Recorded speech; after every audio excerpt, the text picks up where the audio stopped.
ธรรมดราอันมีหัวข้อชื่อว่ามังกลามีในโตปอหูโตขอไว้เมื่อวันที่10เดือนตุลาคมปี2023ปีพุทธศาสนา2-5ปัก67ว่าที่วัดอนัตตาวิปัสสนกรรมฐานหนองเขียวเวียงตาขี้เหล็กเมืองไตปลดออกคง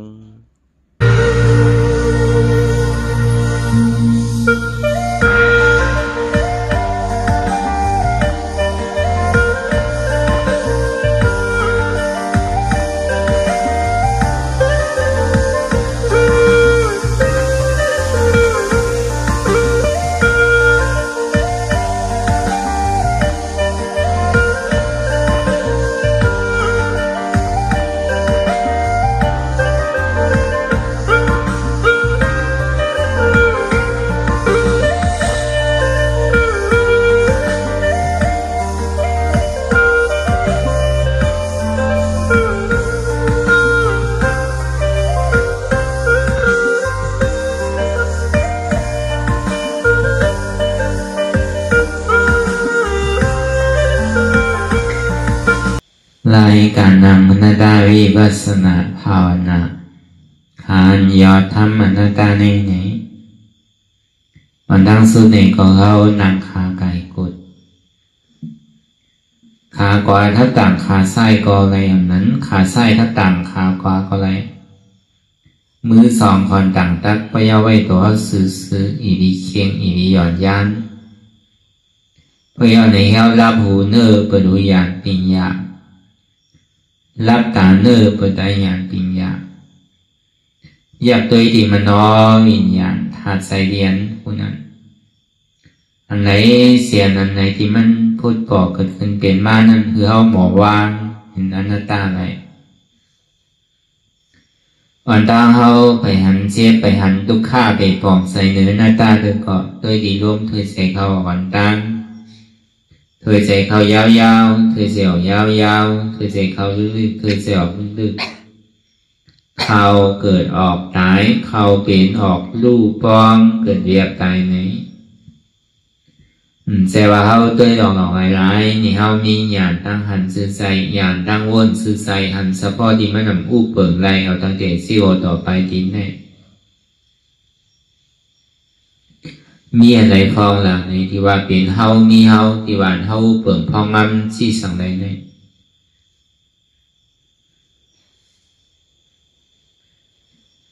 ตั้งแต่นั้นเฮากว้านมาต่อถึงมือเดียวใครเท่านี่ก็เท่ามากใครเป็นนี่ก็เป็นมากใครตายนี่ก็ถึงที่ได้ตาย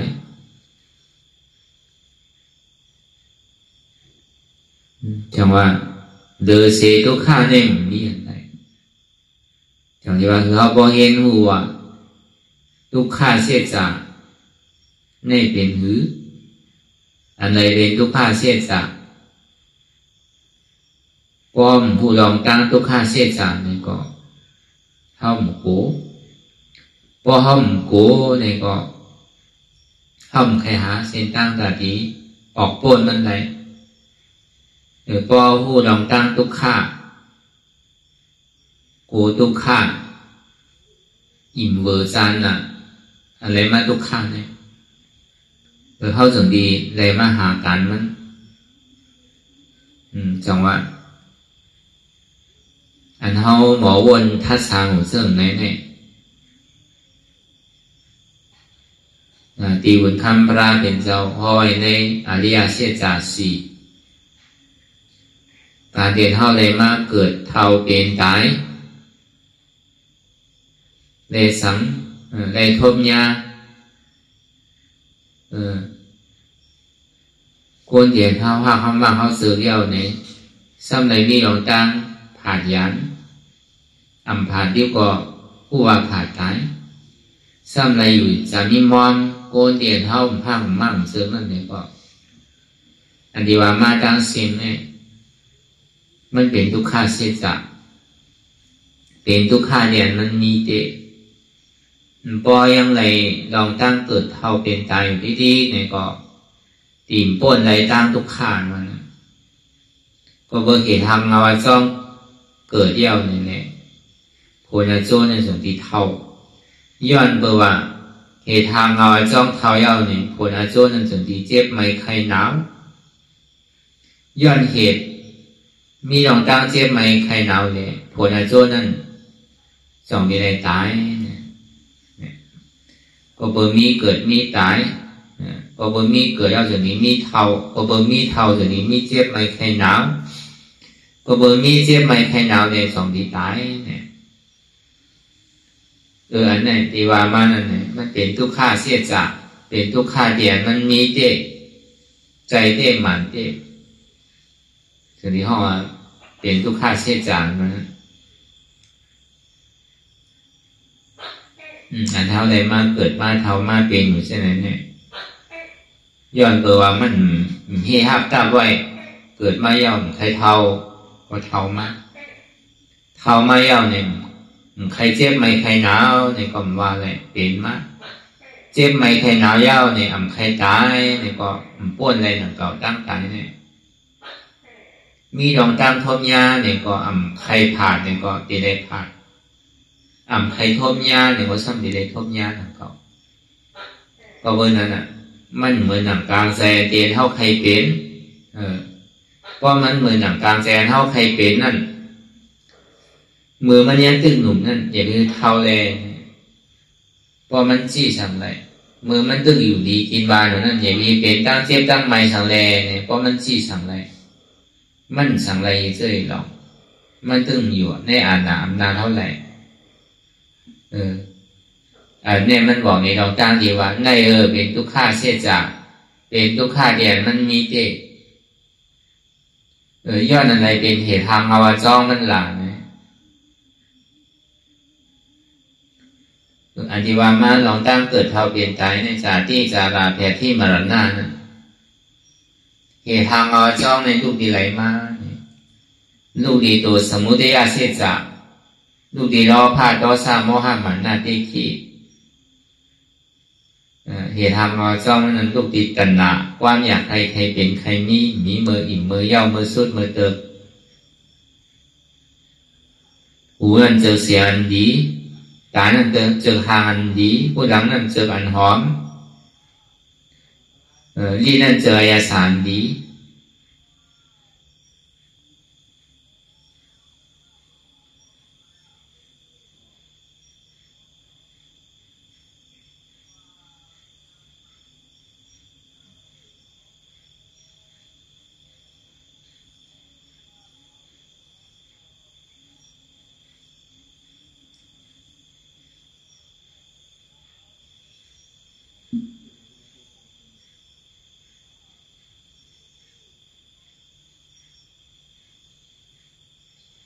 ตัวนั่นเจอนุ่งเสื้อผ้าก็นุ่งเข้าไว้อันดี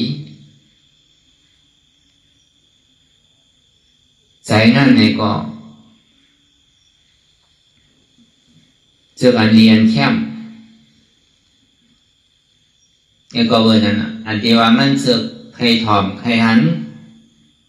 ใครหนมใครกินใครที่เกาเจองานนั่นถอมเย้าเลยสังหันเย้าได้สังโนมเย้าได้สังกินเย้าได้สังที่เย้าเตอเย้าได้สังเจอเย้าได้สังหมออิ่มหมอหมอจานหิปอกถอมเอาให้ถอมติ๊กติ๊กหันเย้าให้หันติ๊กติ๊กโนมเอาให้โนมติ๊กติ๊กกินเย้าให้กินติ๊กติ๊กที่เย้าเตอเย้าหนุ่มเย้าให้ที่ให้เตอให้หนุ่มติ๊กติ๊กหมออิ่มหมอเตอให้ปอก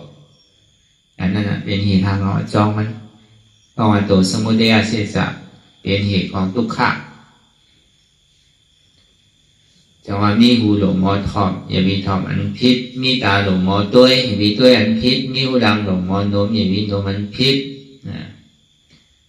มีลิ้นมีซบหลงหมอกินอย่ามีกินอันพิษมีโตหลงหมอที่เตออันดีอย่ามีที่เตออันพิษมีใจหลงหมอเจอกันมันเมียนอย่ามีเจอกันพิษเนี่ยสังว่า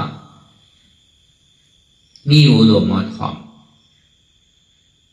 ว่าเสียงดีเป็นล้อผ้าเสียงดีเป็นต้อซากเสียงดีก็หลุเสียงดีก็หลุ เป็นมานะเป็นโมหะอันทางดีเป็นโลภะอันทางซ่าเป็นโทสะทางดีก็ว่าทางดีว่าเป็นโมหะมานะ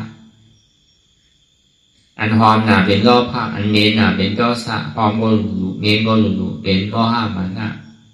อันดีกินเป็นโลภะอันดีกินเป็นโทสะดีกินก็ว่าดีกินก็ว่าเป็นมานะโมหะอันดีที่ดีเตอร์ดีนุ่งนั้นเป็นโลภะอันดีที่ดีเตอร์ดีนุ่งเป็นโทสะดีที่ดีเตอร์ดีนุ่งก็หลุอันดีที่ดีเตอร์ดีนุ่งก็หลุนั่นเป็นมานะโมหะอันเจอนั้นเป็นโลภะอันนำเจอนั้นเป็นโทสะเจอก็อะไรเจอก็อะไรเป็นโมหะมานะมันเป็นดีวอเกิดจะเป็นกิเลสโมโมเสียงเสียงที่ไรถอนในยี่หนุนนั้นมีเสียงเปิดมีเสียงเข้ามีเสียงเข้ามีเสียงเก่ามีเสียงก้นมีเสียงสัตวะเสียงอะไรก็มันเป็นเสียงเกิดหนังกล่อมวาอะไรอนัตตามันเป็นเสียงหลายๆแกเสียงหลอกเสียงหลายแกมีเสียงก้นนั้นก้นในอันเท่าหันอยู่นั่นในก็มีหางเปิดหางเท่าหางมันก็มันเป็นอยู่เป็นธรรมมีหางก้นยิงก้นใจมีหางก้นมีหางสัตวะมันเป็นอยู่เป็นนามมันก็เสียงก็ว่าอะไรอนัตตา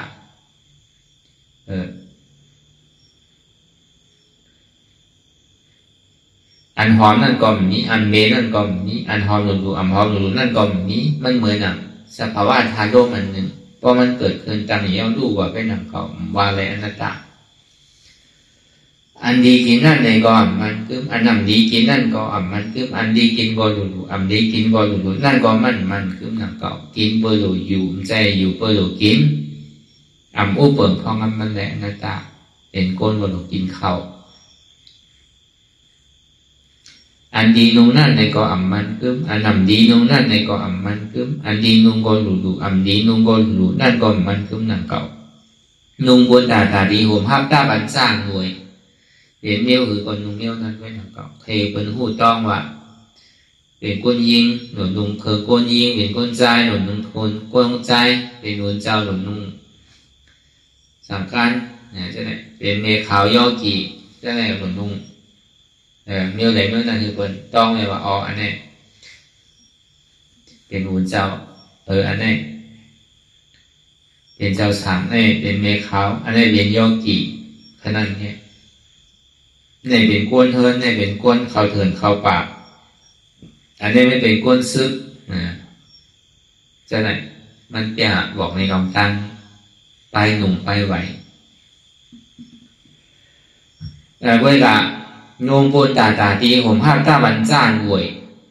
จะว่าตีในนุ่มอันไรเนี่ยนุ่มบนตาตีผมภาพตาบันจ้านหวยแกเฮกัดเฮใหม่เฮล้มเฮเหลี่ยกันนั่นเงี้ย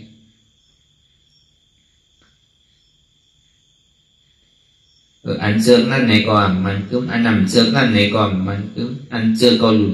เจอก็หลุดนั่นก่อนมันคือใจเดียมันหู้อยู่พอยามเตียมันทันอยู่ห้าบทนั่นในก็อู้เปิงไรอนัตตาอันนี้มันมาลองเสียงก็ดีลองทางก็ดีลองอายนมก็ดีลองอายาศาสตร์ก็ดีลองตั้งตุ้มเตอร์ก็ดีลองการเตียมันทับมาในใจนั่นก็ดีเนี่ยปล่อยภาวะกูเจอกูลองใจที่จะกับเป็นอันไหนลองเสียงลองทางลองลองอายาศาสตร์ลองการตุ้มเตอร์ลองแจงเท่าหูเช่นนั้นนะปล่อยภาวะเป็นหน้าตายึดยับกับติดอันใดอันหนึ่งอันนี้เป็นลายเอาตะลาถอดควันออกในใจกิเลสที่มันพูดปอเกิดเป็นอยู่นั้นอันไรมันเป็นเหตุอจ้องทุกข้าในก่อนถอดควันอจ้องนั่นนะจังว่าเท่าดีกับที่ห้ามตาว่าเกิดมาอย่าไปเท่ามันว่าอะไรเพศสื่อก็เหตุอย่าไปคือเท่าเนี่ยมันเพศอะไรมันเป็นยอกาตั้งเจียมมาเนี่ยคือมันหายแล้วเดี๋ยวอย่าไปมีทางใดเนี่ยก็มันเป็นไรมันเป็นลองหนึ่งก็ลองหนึ่งยอกานะถือดีเป็นยอกามาเนี่ยก็จำดีตายมากใครตายไปใครตายเกิดในก็ว่าอะไรตึ้งอุปเปิงไรล่างนั่นตอนตั้งเกิดเท่าเป็นตายเนี่ยอันนั้นมันเป็นผลโซทุกข้าไหมหรือเท่าดีกับที่สั่งหึงเป็นเมี้ยวนั่นเมี้ยวนั่นเป็นไรหรือเสียเท่าดอกไม้ดีเหตุทางเอาจ้องมันน่ะ มันเป็นหือไว้มันนี่หือไว้ก็ที่ได้ยอมรับสภาวะเปิงเตเตียนมันมีดองตั้งยืนยับกับมันไว้ว่ามีโหมีขามีมือมีตัวเนี่ยพอมาสู้ตัวเนี่ยมีโหปอดเป็นโหหนึ่งปอดมือสองปอดเป็นสามตัวหนึ่งปอดเป็นสี่ขาสองปอดเป็นหกมีหกปอดเป็นเตียนสู้ตุ่มเนี่ยอันที่เปิ่นต่างชื่อว่าเป็นก้นเนี่ยความจริงเนี่ยเขาเป็นก้นอะไรนั่นมันมีอะไรดีว่าเป็นเฮาเตมีเฮาเตเขาจะมีดองตั้งหิมยำมีโหมีขามีมือมีตัวมีสายใช่ไหมเนี่ยเป็นเหตุทำเราอัดจ้องดีให้เขาเป็นทุกข์ไม่เป็นตัวสมุทัยเสียจานั่นนะทีแรกเอามากล้าเสียจาก็ออกอันมากล้าเสียจานั่นเป็นเหตุอัดจ้องทุกข์เหตุอัดจ้องเป็นเหตุทำเราอัดจ้องสุขะอัตตาทิฏฐิวิจิกิจฉาเนี่ยเป็นเหตุทำเราอัดจ้องทุกข์อันที่เขามีดองตั้งหิมคิดไว้นั่นบ้วนคิดไว้นั่นเป็นอัดจ้องเนี่ยโจทุกข์อันที่เขาหันหมันแม่บ้วนหมันแม่นั่นเป็นอัดจ้องสุขะและอัดโจสุขะเพราะว่าเป็นมากล้าเสียจากถอนออกในตัวในใสในเจ็บตีมันพุทธบอกเกิดขึ้นเป็นอยู่นั้นถอนออกการที่ถอนออกนั่นเป็นห้องมากล้ามากตื้อดอกถอนออกห้องมากล้ามันเหมือนน้ำที่มันจกมันปักไว้นั่นน่ะจะได้ถอนออกได้ที่แต่ถึงมันบ่มีนั่นน่ะน้ำเช่นน้ำที่มันจกไว้ไม่ยังอยู่ในสังสารนั้นมันเป็นนาทีมากล้าเสียจากการที่ถอนออกนั้นจังว่าไล่นาทีถอนออกนั่นก็มันเป็นอนัตตามากล้าเสียจากนี่เป็นอนัตตาเพราะเขาป่องแจงแรงใส่อนัตตาจุนโหจุนขาจุนมือจุนโตจุนใจจุนเจ็บจุนกูเจอกูหลอกการเท่านี้จุนอะไรนั่นเนี่ยก็ห้อมป่องแจงแรงใส่เนี่ยเขาถึงพัดจุนก็เพื่อเขาถึงหักมันไว้อยู่เสียลุมลามันไว้อยู่เสียเลยแต่ที่เขาพอหัดจุนมันไรอะไรนั่นมันจุนไรพอห้อมป่องแจงแรงใจว่ามันใจของเขาเตอตัวเขาว่าดีๆเลยยุบนามขันธาเนี่ยตัวเขาใจเขาเตียนเขาพึกจับมันมาหึงเนี่ยเป็นดีปุ่นหญิงโซแก้บโซข้าวใจว่าดีกว่าซ้ำเขาไหลใจว่าเขาดีจี้สั่งเลยมันดีอยู่ในใจหรืออ่านน้ำนานเท่าไรได้ตึ้งไรก็บอกใจแน่ใจว่าอ๋อเป็นเกาเต้ด้วยเนี่ยก็เขาตีมหักตัวโกตายเขาตีฮัดจุนพอเขาบอกล่ามเขาใจล่าเนี่ยมันเป็นของที่เขาหักหนาเลยเปิ้ลนั่นน่ะตัวเขาเนี่ยใจเขาเนี่ยขันถาของเขาเนี่ยหักเลยเปิ้ลมั่วอันนี้ว่าหักเปิ้ลเนี่ยเฮ็ดชื่อก็เป็นอันแหลงเนี่ยอันนั้นหักเปิ้ลเดือหักตัวเปิ้ลหรือหักตัวเขาเนี่ยมันเป็นอะไรเขาหักหนาหรือเปิ้ลเนี่ยเป็นตัวเขาเดียวก็เบอร์นั้นสิ่งที่อันเขาหักเลยเขาอาบเหมือนนั้นเอาอายุว่าสักสายใจผักไว้มันอยู่ยุ่มย้ำมันอยู่นั่นทางใหญ่มันอยู่นั่นปึงอีมันอยู่นั่นไหวใจมันอยู่นั่นกำเนิดสุดมาเนี่ยมันเหมือนที่นั่นสีอ่ะพอมันเจ็บมันใหม่มันไข้มันหนาวมาเป็นน้ำหูน้ำตาเป็นห้องเป็นไห้เป็นสันเป็นเจ็บเป็นก้นเป็นขึ้นหมอไว้วางใส่นี่ก็นั่นนี่ก็นะทางพิษก็นั่นทางพิษก็นะตีเวียนใจนอกพายก็สร้างโมหะเกิดขึ้นมาเนี่ยถึงตีเขาพอดีพูดตัวยาวเนี่ยก็มันจางเอาขึ้นแล้วนะพึ่งไว้เดี๋ยวเสียไว้พึ่งนะเฮ็ดไว้เดี๋ยวเสียเฮ็ดไว้เดี๋ยวเสียไว้เฮ็ดนะพอเขาเฮ็ดพึ่งไว้เนี่ยว่าหนึ่งเจ้ามาเนี่ยเขาติดทบยาพอติดทบยามาเนี่ยเขาหมอไม่ว่างใส่เนี่ยเขาติดซุ่มก็วันนั้นการตลาเนี่ยมันพึ่งไว้พึ่งตายไว้มือไปตายพึ่งเจ็บไว้มือมันไปเจ็บพึ่งทุกข้าไว้มือมันไปเป็นทุกข้าป้อมผู้ลองเจ็บผู้ลองตั้งทุกข้ามผู้ลองตายเนี่ยก็อับมือหนังติ่มเจ็บที่ปอกอับมือหนังติ่มทุกข้าที่ปอกอับมือหนังติ่มใจที่ปอกช้ำดึงหางดึงตัวเนี่ย ถึงมือมันมาเอาเนี่ยจังว่าเต้าหาสังวันน่ะเหมือนลิงนั่นน่ะ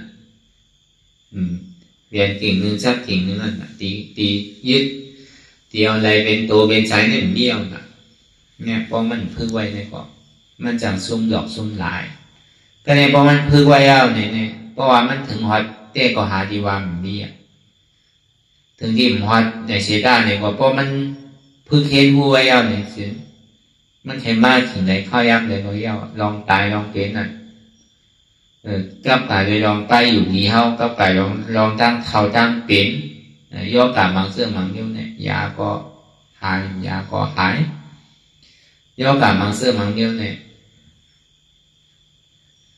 ยาก็ตายยาก็ตายย่อกาบางเสื้อบางนิ้วเนี่ยป้อมยาซ้ำหายถึงที่ย่อกาเตียนว่ายาก็ตายยาก็ตายมาเนี่ยจังเห็นหนึ่งประการที่ได้ย่อมพับ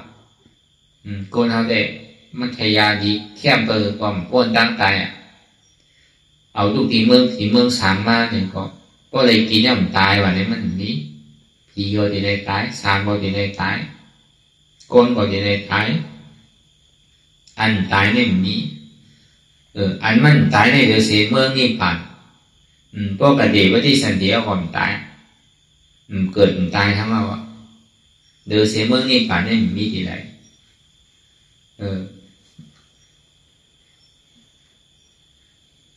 ใน31คงเนี่ยผู้ว่าจะได้ตายก็เอาว่าเป็นคงจันสุทาวาสายเนี่ยก็ตายว่ามันเกิดก็ตายว่าเป็นยาหันตานะก็มันใครเกิดใครตายทางจาอะไรก็เย้าเนี่ยถึงเพราะเป็นจาลื่นสุดเนี่ยได้ก็หลบเข้าใจให้ถึงว่าเป็นยาหันตาอันนั้นเป็นมือตายตีเจส่วนมันก็มันปีกประตูแปดแต่มันเป็นก้อนกว่าตั้งน้ำปอกขึ้นตั้งหลัง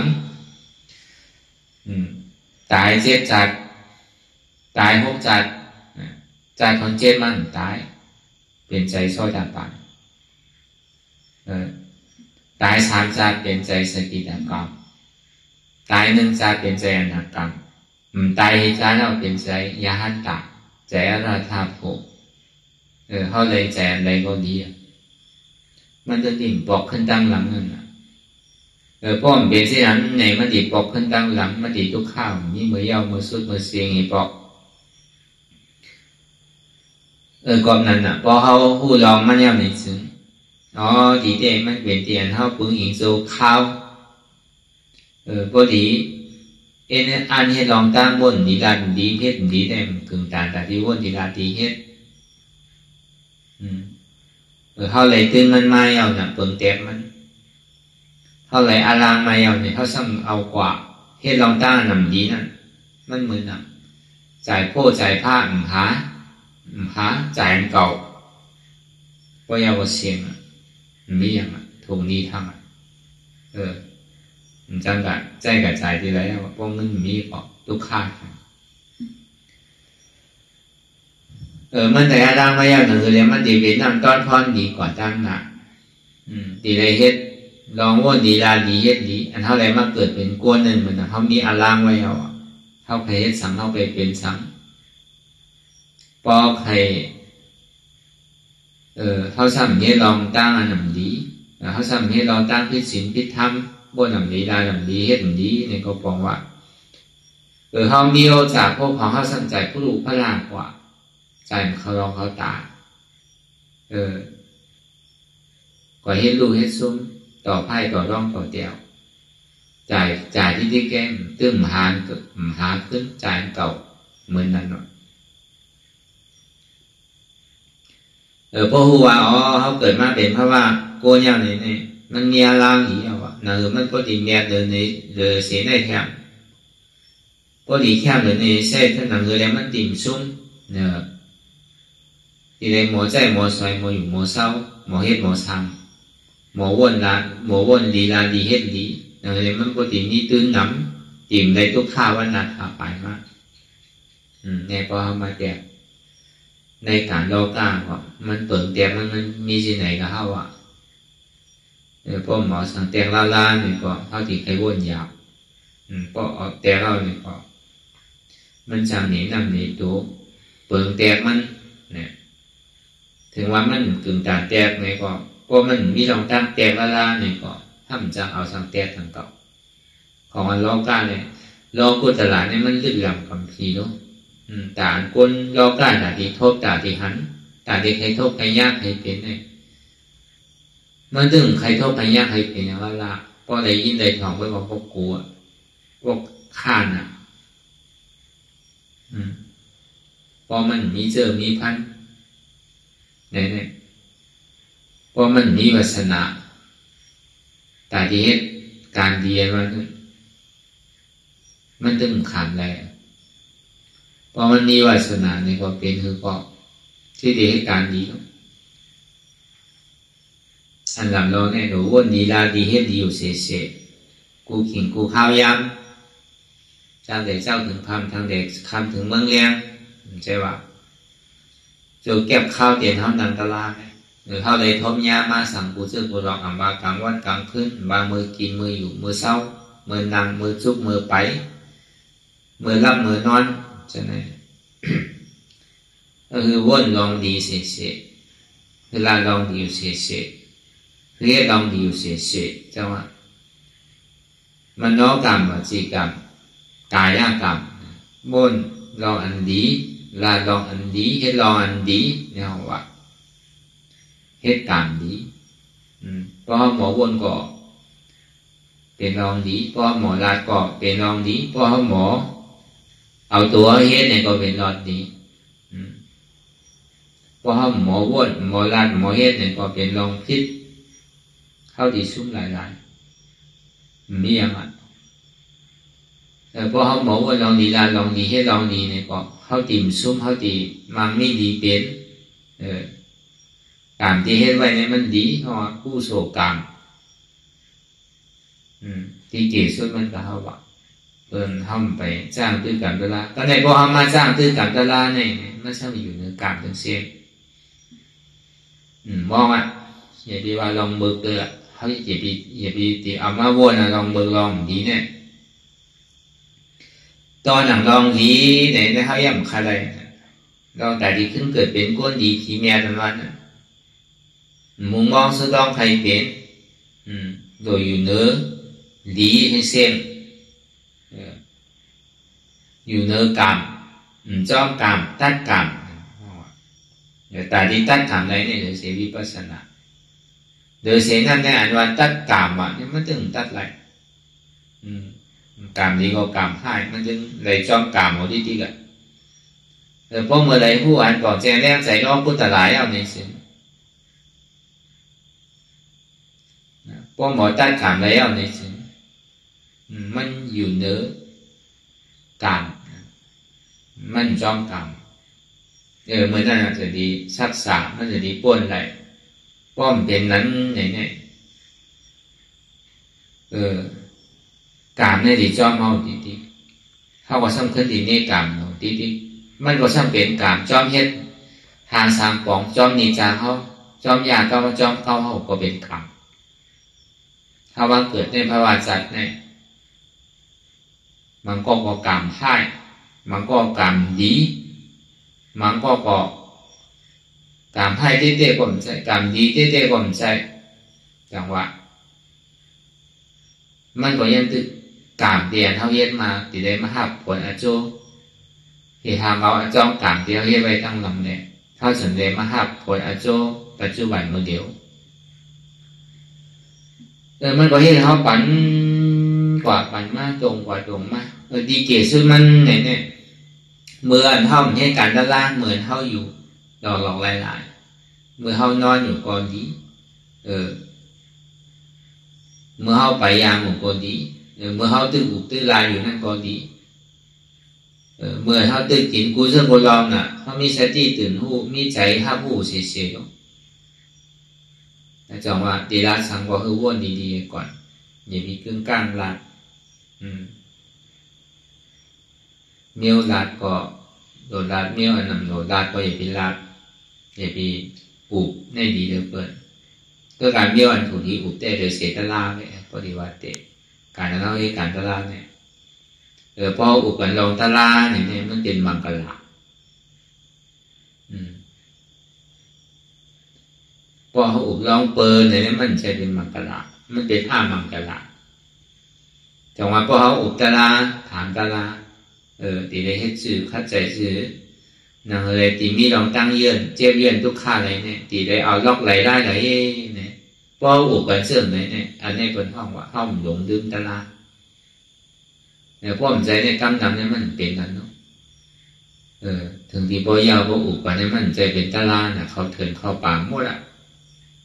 บางบอกตัวเขาสมาเหตุการณ์ตาลาตั้งอุบเนี่ยมันใจตาลาเหตุเนี่ยมันก็มีเพราะมันสติตัวบอกที่เต้เนี่ยการเท่าอุบโอกันเนี่ยหรือเสียการตาลาเนี่ยการจี้การจ่อการสังก็ยาวมันใจเป็นรองอันลำรองว่ามันเป็นรองตั้งมันนอกกรรมวจีกรรมกายกรรมเชียงว่าอันเท่าลาดอยู่นะเพราะมันเข้าหัวคอตะลาน่ะมันเข้ารองตั้งตาดีป้วนมนออกป้วนมนดอดนะมันเป็นอากูโศกรรมเชียงว่าอันเท่าลาดอยู่กูวันอันเท่าไรดันกว่าลาดกว่าได้อุปันกว่าเช่นนั้นเนี่ยมันเป็นอากูโศกรรมเชียงอ่ะพวกเขาลาดถามรองตะลาที่ได้ถืออุปันรองตะลาหงจงจอมรองตาลาอันว่านั้นผีก็จมคนก็จมผีก็หักคนก็หักจังว่าป้อป่องเสียงแรงใส่กันตาลาเนี่ยเปิ้นใครให้คือให้เขาหลุดไว้ใส่ดีต่อก้นเดียนให้เขาเปิ้นใครงอคือง้อเขาหลุดไว้ใจซื่อๆต่ออันก้นงอน่ะเปิ้นใครถีคือถีเขาหลุดผู้จักปันติ๊กกำเนิดสุดมาในให้เป็นดีงอมเป็นสื่อถีวันเป็นปันเพราะปันติ๊กก็คิดจริงวันในนั่นก็ก้นถีเนี่ยอันในลายตึกตอนในศาสนาเนี่ยทีนี้ว่าองตีนั่นเนี่ยมันจะที่ห้อเป็นมังกรก็เลยถอนได้ยินได้อุกโอ้กันลองตะลาเนาะนะปอยห้อว่าปฏิรูปสวัสโสจะปูเปจะกระดาปุญญาตาองตีนั่นเนี่ยเป็นมังกรว่ะแต่ว่าหลูกปังสังขายหันกว่าพ่อปริแต่ว่าเป็นมังกรแต่การที่อันอยู่เศร้าจ้อมกันนั่นเนี่ยก็ป้ออุบถามกันลองตะลาเนี่ยนั่นเป็นมังกรป้อป่องเสียงแรงใส่ตะลานั่นเป็นมังกรการเรียนเท่ามือเกยจอมกวนหันที่ใดอยู่ที่มอบจำกันในเกาะป้อถามอุบกันลองตะลาเนี่ยก็ห้องว่าปันดีตานันจ้าว่าเสวนาจ้าปูจาจ้าปูจานิยานังเอตัมมังตะลามุตตามังพอเขากันพบเมียปิญญาชีผู้มีปิญญาผู้จักหมออุบหมอลาลองตะลาในเนี่ยปันดีตานันจ้าเสวนาจ้าซ้ำเลยอุบเลยโอ้เลยถามกันเข้าใจอะไรก็ถามนอกหรือเสตะลาเนี่ยติ่มอุบติ่มละการวันการเมืองการใต้มามีดีเป็นการปีการน้อม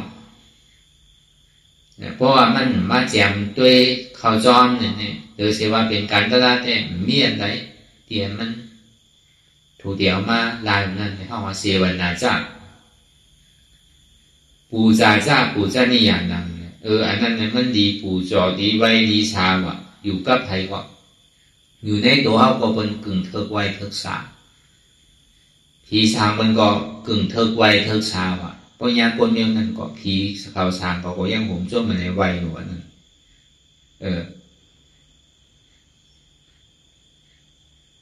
เอตัมมังกรมุตตามังเนี่ยห้องว่าก้นนั้นเนี่ยเป็นมังกรนะเจ้าว่ะ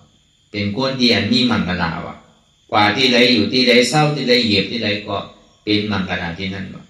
ก็เบิ่งมันกว่าเขาลองตั้งเทศเห็นกับปันไพ่นะมันว่าลองมังกรลองทำคำสอนของพุทธะเนี่ยมันเป็นมังกรได้สองว่านำเจียมอายาสากูเจอกูลองในสัจจราทั้งหมดทั้งเสียงเนี่ยมันดีขึ้นนำเจียมอายาสาตลาเนี่ยมันมีแบบนำเจียมอายาสาตลาเนี่ยเข้มเลยเปิ่นแบบ ชายบานมิ้วคือก็ยาวใครกินเป็นอาหารล่าเมืองผีเมืองสามเป็นของตีบเขาตีบน้ำตีบสังเสก็ยาวอยากกินอาหารล่ามือหนึ่งเป็นแสนเป็นล้านเป็น10 ล้านปากล้านเหงล้านหมื่นล้านก็กินเยี่ยวของมือกินเยี่ยมันหวานดีซบถึงดีเข้าไว้ในต้องเอาเป็นขี้มดเนี่ยนะมันใจว่าดีเป็นคำเนาะก็เป็นขี้คือตอนต่างเท่าไรมาจิ้มด้วยอายศาสตราว่ะอายศาสตร์ทั้งหมดทั้งสิ้นเนี่ยคืออายศาสตราว่ะเปรียบซ้อมในโลกาทั้งหมดทั้งสิ้นเนี่ยว่าเป็นคุณทีคุณสามว่าเป็นคุณจัตวาตีว่าเป็นคุณหอคำนางเตวีนางผู้มามีดีเป็นเขากูเจอกูลองผู้หางดีหางมากเขาใช่ไหมแต่ดีขึ้นอันเท่าเปรียบซ้อมตลาดเนี่ยมันดีว่ะจังว่าพอเขาหมอไว้ว่าหมอไว้ใส่ลองอายศาสตราในมันเป็นเพศเป็นไพ่1มันดีด่าโตเฮา2มันดีด่าโตเปิดมันจังกับหาตั้งพิษไพ่ว่ามันเปรียบซ้อมน้องตลาด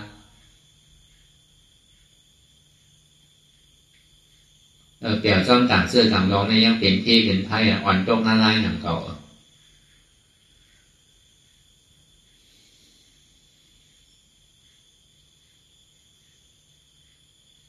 ของจริงของว่าอายศาสตร์ทั้งหมดก่อนแต่มันตัวดีคืออันตรายเนี่ยมีเนี่ยพอหมอไว้กาไว้ขันตรายเนี่ยพอมีอันแต่ก็อันเท่าที่กันตรายอยู่เนี่ยปองว่าละมันเคยเจ็บหรือเจ็บมันเคยทุกข์ทุกข์มันเคยคานใจคือคานใจมั่นใจตัวเข้าใจเขารู้อันนั้นผมจอมภาพตอนไม่เอาเสียหันอยู่อู้อยู่ย่อมภาพย่อมว่าเป็นอนัตตาอันนี้เขาเปรียบซ้ำสองตลาเขาเลยจิ้มโดยอายศาสตราว่ะมันเจ็บหรือว่าเขาหูน่ะบอกว่าจิ้มมันมาจิ้มตัวอย่าไปถมนะแต่พวกถมเลยบอกว่าไปจิ้มเลยนะพอจิ้มตัวเอาเนี่ยก็มันเพลามันเจมามันโขมาใช่ไหมมันหูจังว่าอายศาสตราเนี่ยมันเมียหลอนตอนเกหรือเปิดมีอันแต่มี1ได้มี2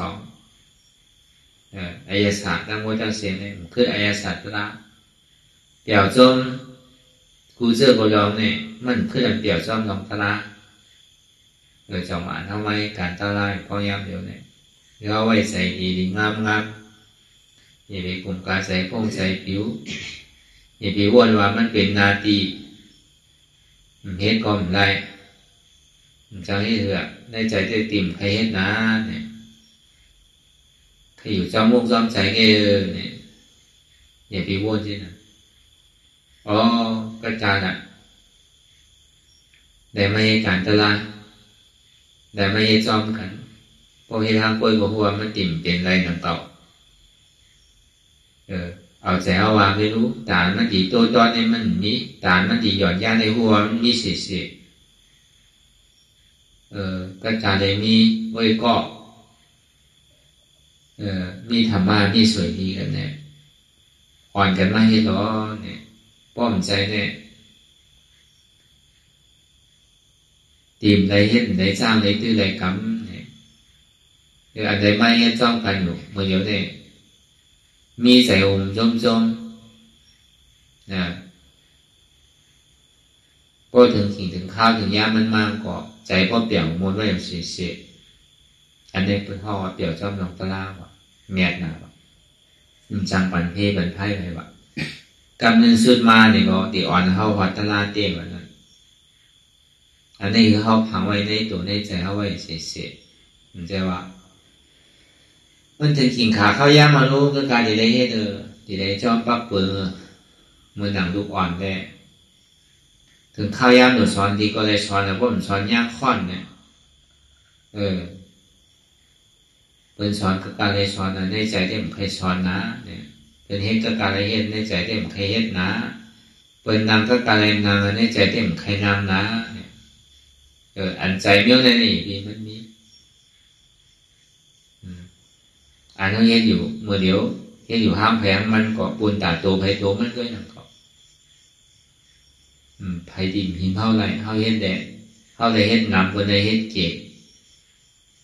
ฉะนั้นมันมีเฮ็ดก็เฮ็ดเหมือนกันให้เสียไผคาใจน้ำไผปล่อยพาว่างเลยน้ำก็มันดีฮอดไว้มันดีถึงไว้มันดีกัดเย็นไว้ไผที่เรียบกับมันไว้น้ำเลยปล่อยพาว่างเลยน้ำเลยก็นั่นก็มันดีทุกข้าวที่นี่ลองตั้งกัดเย็นเป็นไผสุ่มไปดูไว้เสียหมอพาว่างไว้เนี่ยพอเขาหมออยู่หมอเศร้าเดี๋ยวเศร้ามันได้เนี่ยมันมีเพมีไพ่สั่งการเงินสุดมาเนี่ยมันดีอ่อนเขาปนตามทุกขาเตะพอเขาสืบพันสืบผู้สืบตัวอยู่ที่เนี่ยก็โหมโจมแต่ที่หับตอนมันว่าอยู่เสียถึงวันหนึ่งเจ้ามาเนี่ยมันมีลองแต่ที่โทษเป็นมาแล้วเนี่ยก็เขากลมครึ่งกลางโกมครึ่งกลางตกใจครึ่งกลางตายกว่าหลอกหลายเขาพึ่งไว้ตาดีตายไว้เสีย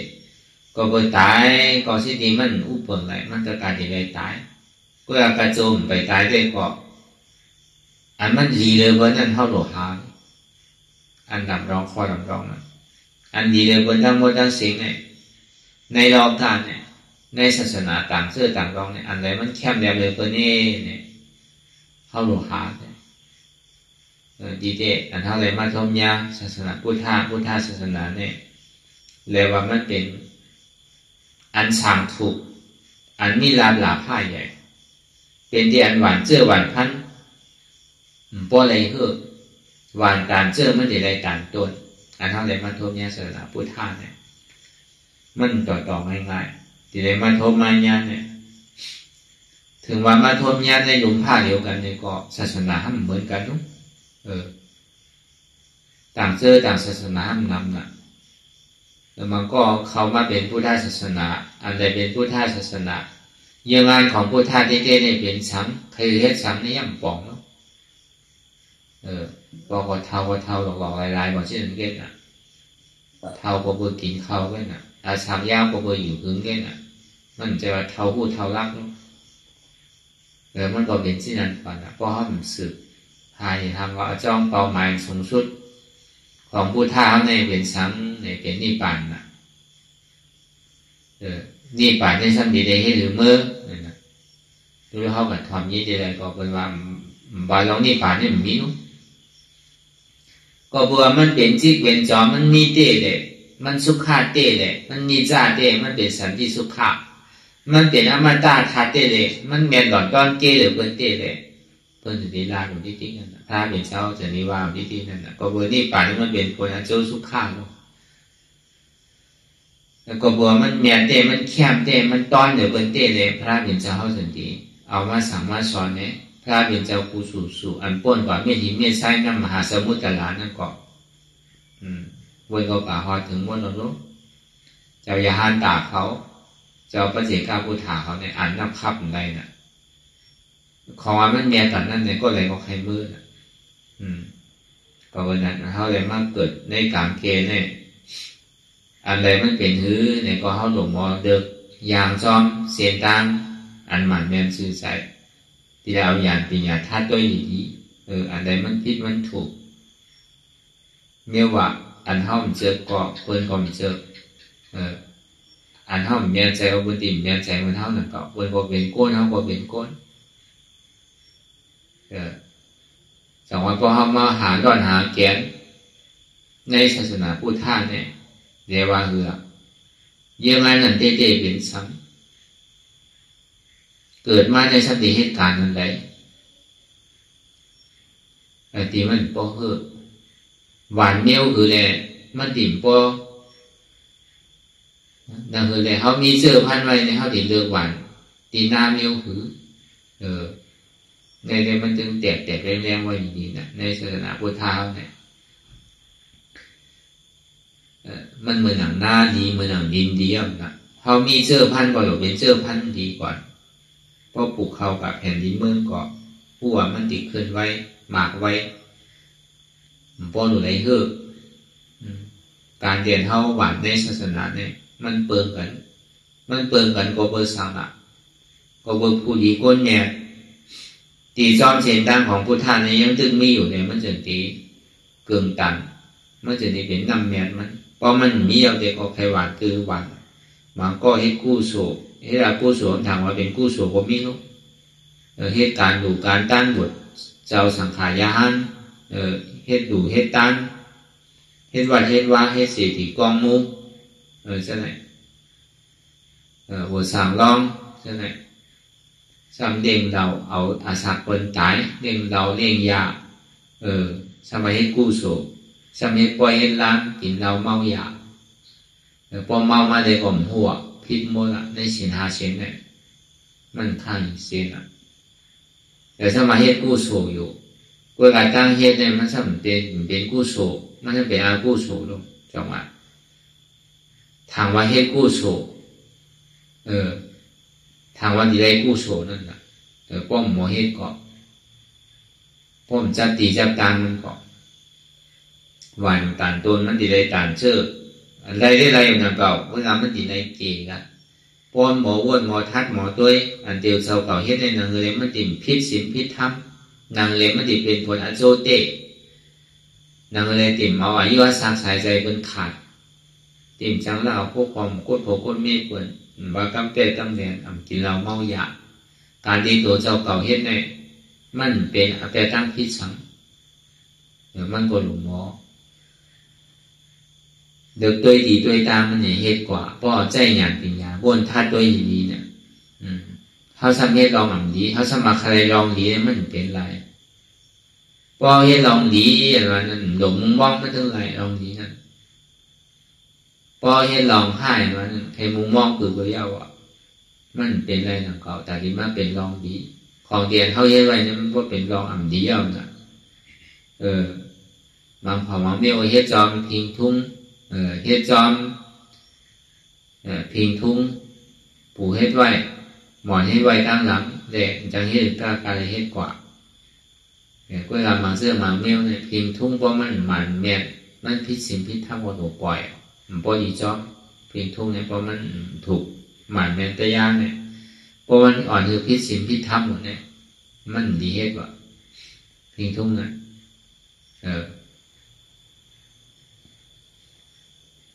เพราะว่ามันหมั่นจอมตะยางพิษสินพิษธรรมเนี่ยเฮ็ดไม่เลยวันดีอ่ะเราตาหน้าศีลเราสมาธิวิปัสสนาใช่ไหมป้อมกว่าดีจากอาศักเปิลลองสากาตาหน้าจังหวะมันเป็นนิ้วหรือก็ยาวเนี่ยว่าจะว่าดูถึงดีไรมาเฮ็ดก้นอันตาดีเป็นพ่อดีด่าเปิลเนี่ยเหมือนเข้ามาจ้างตื้อกับเนี่ยเจว่าคือละมันเหมือนหน้าดีพอเขาพึ่งตัวพึ่งใจเขาดีเนี่ยก็มันจืดปอนข่าวใส่ว่ามันฮือไว้อย่างเสียว่าพอเขาพึ่งเป็นก้นดีเนี่ยพึ่งจ้างตื้อกับตลาดเนี่ยมันเป็นอองตีดีนั่นสั่งถูกว่าอันเปิ้ลในโฮมหนูโฮมตันมีศิลปะจืดปอดข่าวใส่ลองหนูลองตันว่าข่าวหนึ่งจ่อเลยซ้ำข่าวหนึ่งตากเลยซ้ำใช่ไหมของหนูของต้านนะจากนี้ว่ามันส่งผลอาโจเป็นกู้โซใหญ่นะก็มาถามว่าเป็นกู้โซใหญ่ละเสื้อพันมันดีเอาเนี่ยซ้ำปู่ย่าน้ำดีนะผลเก้าปีก็ดีได้มักคันได้จี้สั่งได้เอาอานาได้เตี้ยเตียงได้มากเอาตามศิลปะที่เป็นเกิดทีนี้ห้องว่าผลเก้าปีก็ดีผลกลางปีเมื่อยังตึกจุนตึกวางตึกดูป่นกว่าเมื่อเนี่ยก็องโจมมีเจตนาดีตามเนื้อเชิญมาเป็นถึงมากกว่าเย้าอ่ะดูยาวกว่าเย้าก็ได้มันใครเป็นคือก็เติมมันละดูในศาสนาใช่ไหมลองเขาสุดต้องมุมมองในสนิทเต็มทนว่าจังหวะการอยู่ในศาสนาการเฮ็ดปริยัติปฏิบัตินั้นมันกึ่งต่างแต่ที่หักเขาซ้อมพักซ้อมปวดมาหลุมมาตั้งปุณดาปุณเจ้าปริยัตินั่นเนี่ยที่ได้พิจารณาหาสิว่า ที่ได้ว่าวนคุกใส่ไรปฏิสังขารโยเฉยๆนั่นนะที่ได้วนป้อมวนให้พิษว่ะจะปริยัติที่ได้วนอ๋อลองอยู่ลองเศร้าลองกินในก็เบอร์ว่าปูนตาตีเป็นยาที่ตาตีกินมนกินเปี่ยวอยู่พี่มั่นใจปูนตาตีสืบสายศาสนาพุทธากว่าเดชดีกินเนี่ยว่าลองไว้ลองนุ่งให้ก็นั่นไว้ปูนตาตีห่มหับตาอันจานหวยห่มแหลกห่มพลด้วยเนี่ยว่าลองอยู่ลองเศร้าได้ก็ปูนตาตีเฮกัดที่ได้อยู่ก้อนอันเห็นก้อนอันสอนปริยัตินั่นต้องกินก็จะได้ว่าอันเป็นอ่อนกันว่านั่นอ่อนกันลาดนั่นวนคนใครว่าหาราทั้งวนทั้งเสียงลองไว้พอดีนุ่งสั่งก้านใหม่ว่ามือนั้นล่ะจะได้วนอะไรจะได้นุ่งหรอกพอดีรับตีนอนที่อยู่ที่เช่าว่ามือนั้นล่ะจะได้วนเนี่ยก่อยนุ่งก่อยรับก่อยนอนจะดิ้นเบี้ยแปดมันก็การพอเป็นอุจจาระปฏิวัติมันเป็นนั่นน่ะเขาว่ามันปฏิวัติแล้วเนี่ยแต่มันบ่รู้ไรว่าอย่างนำทางเก่ากึ่งต่างอันตัวเจ้าเก่าเถิกกินเถิกนุ่งเถิกไรไว้วะก็ว่าตัวเจ้าเก่าสร้างเหตุการณ์มันเต้นั่นน่ะอยู่ไรมันบ่รู้ไรน่าอย่างนั้นนั่นแต่พอเป็นอุจจาระปฏิวัติบ่ไรเหี้ยงนำบ่ไรสำนำธรรมะสร้างด้วยกรรมพยายามอยู่นี่ก็เหมือนเขากรรมเหมือนเขากับเหตุการณ์ตารางนั่นนะก็เขาว่าเขาปริวัติกรรมมันเพราะมันพิญญาสังขารที่เสียใช่ไหมเนี่ยที่ได้เขานั่นนะมันจะดีหายเหมือนเขามาสร้างด้วยกรรมตารางพยายามอยู่นี่ก็มันเหมือนหน้าดีมันปนอะไรการสุกยุงการต่างเสื้อต่างรองมันปนในมีหนังก็คือการปฏิวัติเนี่ยนำโดยเสียการต่างเสื้อต่างรองการปฏิยัติในเกี่ยวการปฏิวัติในนำที่เต้มันก็เป้าหมายสูงสุดได้ก่อนมันเป็นผลจากการปฏิวัติแค่เข้ามาในศาสนาเนี่ยอันเปิดทำเปิดเฮ็ดนั่นก็ทำเฮ็ดเนี่ยก็ที่ได้จ้างตื้อคำนั่นก็กำลังสุดมาก้นอันจ้างตื้อคำก็เขาจอดถึงไว้อันนี้ก็ที่ได้ตัวอีทเลยถอดตัวอีทนั่นก็เฮ็ดอยู่ห้องแล้วก็จะเปลี่ยนตัวเจ้าเก่าได้ท่องได้ยากมาได้ก็มันก็เป็นถ้ำเป็นตารางมือเสียนั่นก็แล้วก็การมังเผามังปอกโกมันโกจำเมียนเป็นที่เป็นเสเป็นเนวะที่อย่างมันเขาจำทำโน้เนี่ย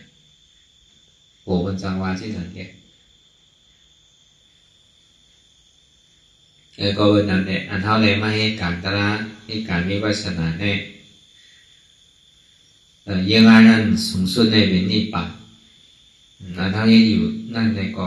ปุณตาโตภัยใส่มันจะว่าเฮ็ดเปิดใช่เฮ็ดเปิดตัวเจ้าเก่าห้ามพยายามมันไว้หนังเก่าอันนี้ก็คือเขาปอหู้โตหู้ใส่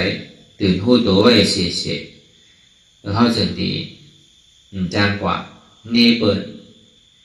จางกว่าทางพิษเปิดอ๋อเฮ็ดก็เปิดตัวก็ไม่รู้ได้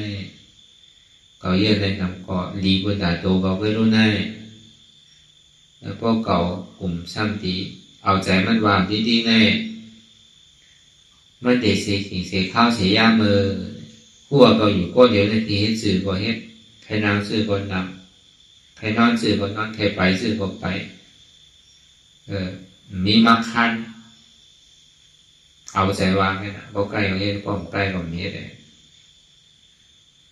อันที่ได้มานางซ้อมกันเนี่ยอ๋อถึงจริงกับข้าวยามมาเนี่ยเขาปกติมีก็มีกูนั่นแหละเขาที่ฮัดเหมือนเปิดที่ฮัดเหมือนเท่าไรนั่นเนี่ยก็มันก็ปืนอินเดอร์เซียกันเนี่ยแหละมันจะดีจังหวะที่ได้มาเฮ็ดอ่อนกันเฮ็ดเนี่ยมันสามถูกเร็วเปิดเนี่ยมันเหมือนอย่างเท่าไรมากขึ้นกันเนี่ยพอเขาเพิ่งยาวเนี่ยเขาจอดถึงตีอันเต้มันยาวเนี่ยเหมือนนั่นแต่ก็ขยิบชื่อเศร้าชื่อเฮ็ดชื่อเนี่ยก็ได้อยู่เมื่อไปทอดไปถึงนั่นเนี่ยก็มันอยู่ในพื้นแต่ที่มีดวงตั้งวิริยะมีดวงตั้งคัดใจมีดวงตั้งเย็นอะไรนั่นเขาปกติจะผู้จักอายเบิร์นผู้จักโผเบิร์นผู้จักอันหนาเบิร์นมากเปิดย่ำปอลูปฏิปอก่อนนี้เปิดย่ำลูกปฏิลูกก่อนนี้ ปวดเนี่ยเพื่อนรู้เกาหลีเพื่อนว่ามันใช้ได้มันอันนั้นมันดีเทศเฮาหมอเป้ตัวเป้ใส่ไม้แล้วก็ลองตั้งการตะลาวนั่นเองก็มันโตตอนขึ้นลองตั้งหมอไว้วางใส่เฮาเนี่ยก็มันหมอไว้วางใจมันนำลองตั้งหันพี่เท่านั้นเนี่ยก็มันก็หันหมันแม่นมากลองตั้งวนพี่เท่านั้นเนี่ยก็มันก็วนหมันแม่นมากลองตั้งเตียนเฮายามศรัทธาเนี่ยก็มันอีกก็ศรัทธามากยองตั้งเตียนเฮาศรัทธาไว้เอาเนี่ยนั่นคือศรัทธามันก็ตีขึ้นนำขึ้นมาทางนี้ก็มันตีนำเป็นมากต่อถึงมันบ่ฮอดจอดถึงที่อันนำเกิดเท่าเป็นตายอันอัตตาเต้ที่วิสีกิสารโตกว่าเต้เนี่ยก็เมื่อนั้นเขาจะได้ผู้กาขันว่าเหมือนเขายังตึกเฮลในห้องบ่ผู้กาขันเถอะเมื่อไรเขาฮอดจอดถึงเขาก็อ๋อมีเต้วตัวไหนถึงเต้วเนี่ยเป็นเต้วตัวไหนใดเต้วตัวไหนอ๋อมันเป็นที่ไหนตัวไหนไอ้สามมันเนี่ยมีอะไรมาแต่เต้รู้เนี่ยอันนี้เขาดีผู้กาผู้ขันพอหันเจ็บผู้เจ็บหัดเจ็บหันทุกข้าหูทุกข้าหับทุกข้าของเขาหันทำหูทำหับทำยอหับทำพอหันทุกข้าหูทุกข้าหับทุกข้าก็ของว่าหันพลาหูพลาหับเอาพลาพอเมื่อไรเนี่ยหัดทำหูทำไรทำเป็นทำเอาเนี่ยก็จึงตีหยุ่มย้ำพลา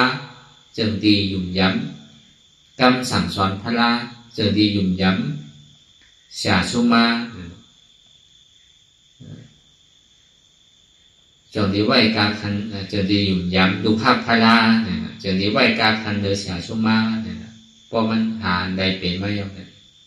สถามันรั่วนะมันจะที่ห้องว่าเป็นสถาวิสุทธิศีลวิสุทธิจิตตวิสุทธิปัญญาวิสุทธิมันจะได้เป็นวิสุทธิในบอกว่าเป็นอันเจ็ดเกิงเฮิงใจว่าตั้งไรห้องเป็นวิสุทธิป้อมเป็นนั้นเนี่ยสถาปตุปทานศีลปตุปทานจิตตปตุปทานปัญญาปตุปทานมันเป็นตาหน้าป้อมเป็นศีลป้อมเป็นสถาป้อมเป็นจิตตป้อมเป็นปัญญาป้อมป้อมในป้อมว่าอันแก๊กเนี่ยอันอาตูเนี่ยความหมายความแต่เขาว่าอันแก๊กมันใจอันเตะความแต่เขาว่าป้อมมันใจของเตะเขาว่าป้อมจังหวะป้อมไปเป็นอริยะสถานในหมอเกินเนี่ยนะควรเท่าป้อมไปยามมีลูกเตอนั่นอันว่ามันหักปอหักแม่มันอย่ามียุ่มบ่พอมันมีลูกมีล้างมากกว่ายุ่มบ่พอมันอย่างพูดว่ามีลูกมีล้างไหมเอาก่อนอ๋ออันพอไม่เข้าดูเนี่ยเป็นที่ไหนนอมันจะมีพูดว่าพอมันอย่างมีลูกแล้วพอมันไปยามมีลูกในหักปอไหนหักแม่ไหนเนี่ยอย่ามียุ่มบ่มันไปพูดเดิมเหมือนนั้นในการตลาดนั่นก็พอเมื่อไรไปฮอดถึงที่อริยะเป็นโสดาปัตย์แล้วเนี่ยมันหมอสถามันหมอเกิ้งหมอพิษวะ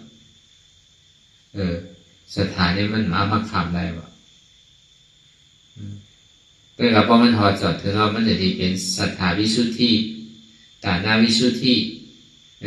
มันเปลี่ยนแจกจ่างมาวะมันถึงเพิ่มเกิ้งกว่าต้องแหละโดยเสพราตราสังขารเนี่ยเมียเหลือเบอร์นั้นในโอกาสเนี่ยดีเมียเหลือพระราตราสังขารเนี่ยมันมีอ่ะมันอยู่มาได้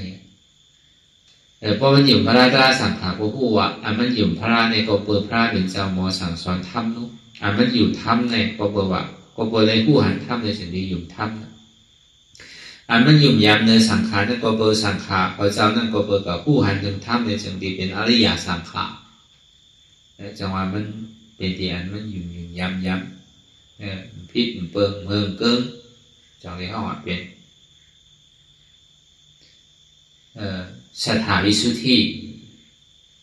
เนี่ยก็เอาอย่าไปเอาวนดีวนยาวเขายามหึงอย่าไปว่าไพ่อย่าไปว่าเทิงเตียนเท่าหันเท่าวนเตียนเท่าวนเท่าหันนั่นถึงเข่งเก่งกันทำมีหันเจ็บทำใจผู้เจ็บเป็นอนัตตาทำมีหันทุกข้าทำใจผู้ทุกข้าเป็นอนัตตาท ทำมีหันหันเจ็บแก้นต้องต่อนี้สันไว้คุ้มแต่ทำใจหู้หวนเจ็บแก้นต้องต่อนี้สันไว้คุ้มแต่นี่เป็นอนัตตา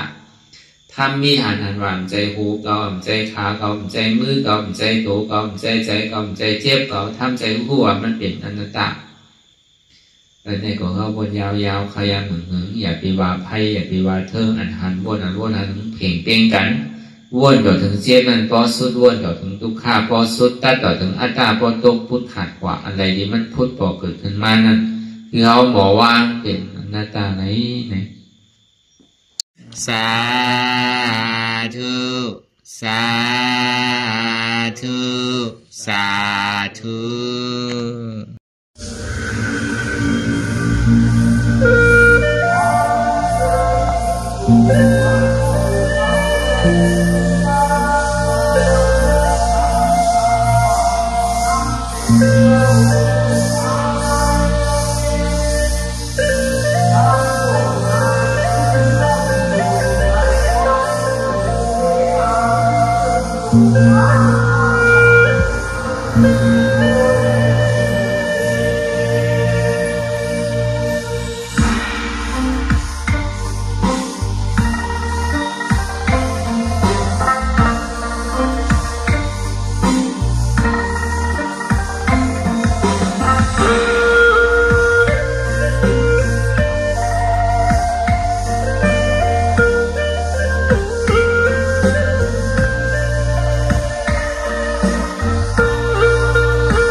อ